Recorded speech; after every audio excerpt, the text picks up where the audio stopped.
믿음의 사람에게는 반드시 감당하고 완수해야 될 사명이 있습니다. 그것은 복음 증거의 사명이죠. 이것은 모든 믿음의 사람에게 마땅히 해야 할 일입니다. 이것은 제한 없이 끝까지 모든 민족을 향해서 감당해야 될 최고의 가치인 것입니다. 그렇기 때문에 예수님께서도 얼마나 강력하게 복음 증거를 강조하셨습니까? 여러분은 어떻습니까? 여러분 삶의 가치에 있어서 정말 복음 증거가 여러분 인생의 최고의 가치라고 고백할 수 있으십니까? 여러분 오늘 말씀 모든 열방이 주 볼 때까지 전하라, 이 제목을 가지고 최고의 가치인 복음 증거를 어떻게 감당할 것인가를 살피시는 이 새벽 되시기를 주의 이름으로 축원합니다. 오늘 본문의 내용을 자세히 살펴보겠습니다. 하나님의 구원의 역사는 유다 백성만으로 제한될 수가 없습니다. 유다 백성만 택함 받은 백성, 선민이 되어서 유대인만의 하나님은 결코 아니시죠. 그렇기 때문에 이사야 선지자는 하나님께서 정한 때에 어떤 일을 일으키실 것이라고 말씀하였습니까? 우리 18절 19절 말씀 같이 읽겠습니다. 시작. 내가 그들의 행위와 사상을 아노라. 때가 이르면 문 나라와 언어가 다른 민족들을 모으리니 그들이 와서 나의 영광을 볼 것이며 내가 그들 가운데서 징조를 세워서 그들 가운데서 도피한 자를 여러 나라 곧 다시스와 뿔과 활을 당기는 룻과 및 두발과 야왕과 또 나의 명성을 듣지도 못하고 나의 영광을 보지도 못한 먼 섬들로 보내리니 그들이 나의 영광을 문 나라에 전파하리라. 아멘. 하나님께서 정한 때에 이 구원의 역사가 모든 민족과 열방을 뻗어나가게 될 것임을 지금 선포하신 것입니다. 하나님의 능력으로 죄인이 의인이 되는 놀라운 구속 사역을 통해서 하나님께서는 모든 민족들 가운데서 영광을 받으실 것이라고 말씀하신 것입니다. 그 덕에 동방의 나라 우리 조선 땅에도 우리에게도 복음이 증거된 것이 아니겠습니까? 여러분 심지어 이사야 선지자는 이제 하나님께서 이방 민족에게 어떤 직책을 맡기실 것이라고 말씀합니까? 우리 21절 같이 읽겠습니다. 시작. 나는 그 가운데서 택하여 제사장과 레위인을 삼으리라. 여호와의 말이니라. 아멘. 여러분 이방 민족들 가운데서 여러분 이제 그 레위인 족속만이 아니라 이방 민족들 가운데서 제사장을 삼고 레위인으로 세우시겠다고 그렇게 선포하였습니다. 여러분 그렇게 대한민국이 세워진 것이 아니겠습니까? 선교 2위국의 나라라는 이 어마어마한 위상은 하나님께서 한국 교회에게 주신 큰 은혜요 복인 줄로 믿습니다.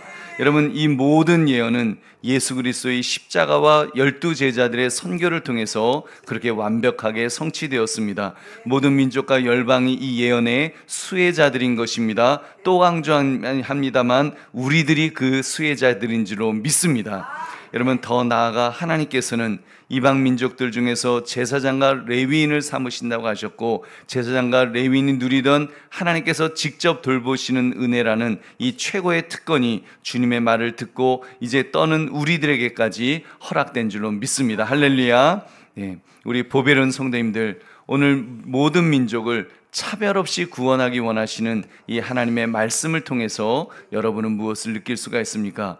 모든 민족을 차별 없이 구원하시기 원하시는 이 하나님의 말씀, 여러분 하나님께서 베푸신 이 복음의 은혜는 정말 실감하기 어려울 정도로 무한한 은혜라는 것을 우리는 깨닫게 됩니다. 여러분 하나님의 은혜는 제한이 없으십니다. 유대인에게만 주어진 줄 알았던 그 엄청난 은혜, 아브라함과 이삭과 야곱에게만 약속하신 은혜가 알고 보니까 우리 모두에게도 주어진 은혜임을 깨닫는 것입니다.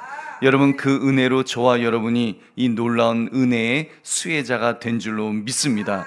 그중 가장 대표적인 사람이라면 저 같은 목회자일 것입니다.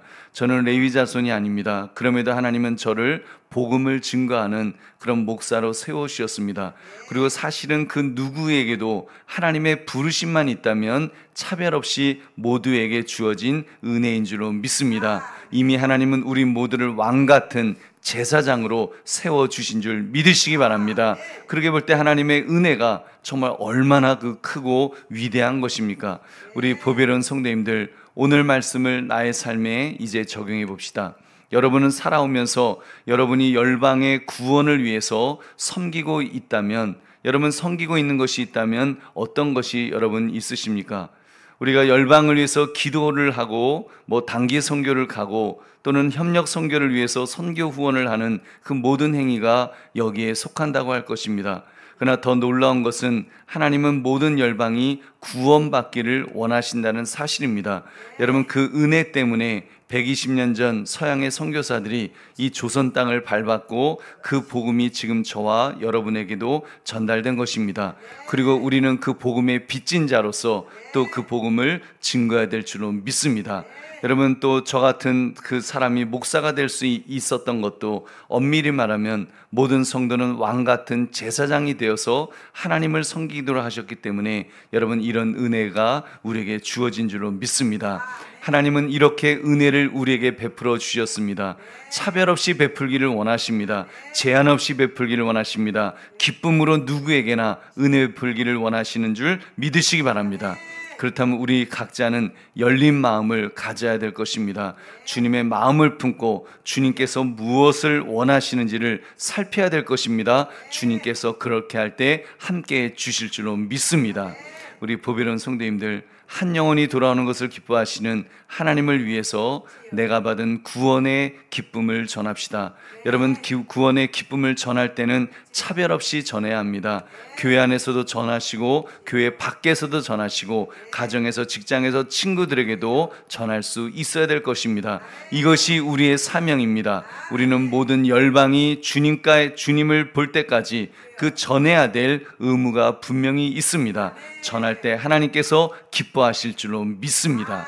그러므로 모든 열방이 주 볼 때까지 전하라, 이 제목처럼 주님의 복음을 증거함에 있어서 정말 주저함 없이 기꺼이 기쁨으로 감당할 수 있는 저와 여러분 되시기를 주님의 이름으로 축원합니다.